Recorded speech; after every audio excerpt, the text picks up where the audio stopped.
Twin tower blast के बाद जब घर लौटे पड़ोसी तो कैसा था मंजर।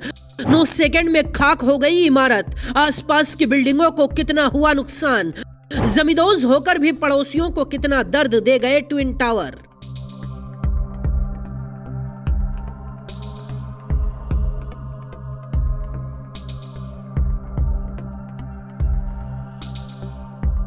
नोएडा के ट्विन टावर अब इतिहास के पन्नों में दर्ज हो गए हैं। नोएडा के सेक्टर 93 में करीब 300 करोड़ की लागत से बनकर खड़े हुए ट्विन टावर पलक झपकते ही खाक में मिल गए।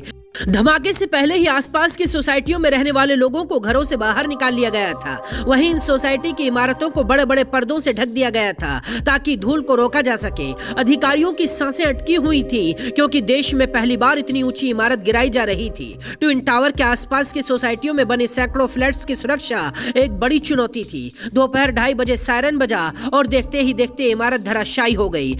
यहां तक की कहानी तो आपने देखी होगी। ट्विन टावर के जमींदोज होने के सैकड़ों वीडियो भी आपने देखे होंगे, लेकिन इसके बाद के हालात और नुकसान की कहानी हम आपको बताएंगे। इस धमाके में एटीएस विलेज की लगभग 10 मीटर लंबी बाउंड्री वॉल टूटी है।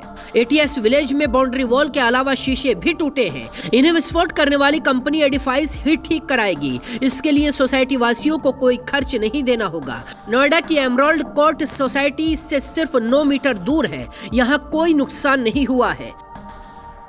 धूल का गुबार ऐसा था कि लगा आसपास की सोसाइटियों को रहने लायक बनने में काफी वक्त लगेगा। यहाँ के लोगों को काफी मशक्कत करनी पड़ेगी, लेकिन डिमोलेशन के सिर्फ 6 घंटे के अंदर ही लोग अपने घरों में लौट आए। ट्विन टावर के बिल्कुल ठीक सामने एमराल्ड कोर्ट सोसाइटी में अभिजीत जैन का घर है। उनका कहना है कि ब्लास्ट के 6 घंटे बाद जब वो घर पहुंचे तो घर बिल्कुल सेफ था। ना तो घर में कोई टूट फूट हुई थी, एक कंकड़ तक घर के अंदर नहीं था और पेड़ पौधों को भी कोई नुकसान नहीं हुआ, सिर्फ धूल आई है। लोगों को बड़े नुकसान का डर था, लेकिन ऐसा कोई नुकसान किसी के फ्लैट में नहीं हुआ।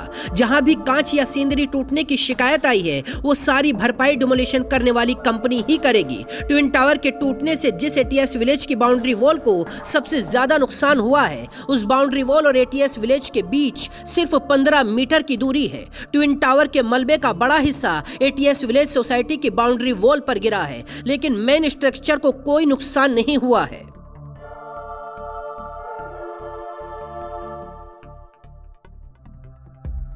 ट्विन टावरों को ध्वस्त करने वाली मुंबई की कंपनी एडिफाइस इंजीनियरिंग ने एहतियात के तौर पर पहले से ही 100 करोड़ का बीमा कराया था। कहा जा रहा है कि अगर आने वाले 3 महीनों तक किसी भी फ्लैट को कोई नुकसान होता है तो कंपनी ही उस फ्लैट की मरम्मत कराएगी। चलिए जाते जाते आपको ट्विन टावर की एक और तस्वीर दिखाते हैं। अगर ट्विन टावर पूरी तरह से बनकर तैयार हो जाता तो ठीक ऐसे ही दिखाई देता, लेकिन इस इमारत में भ्रष्टाचार की दीमक लग गई और बीच में ही इसका निर्माण रोका गया और अब ट्विन टावर इतिहास बन चुका है।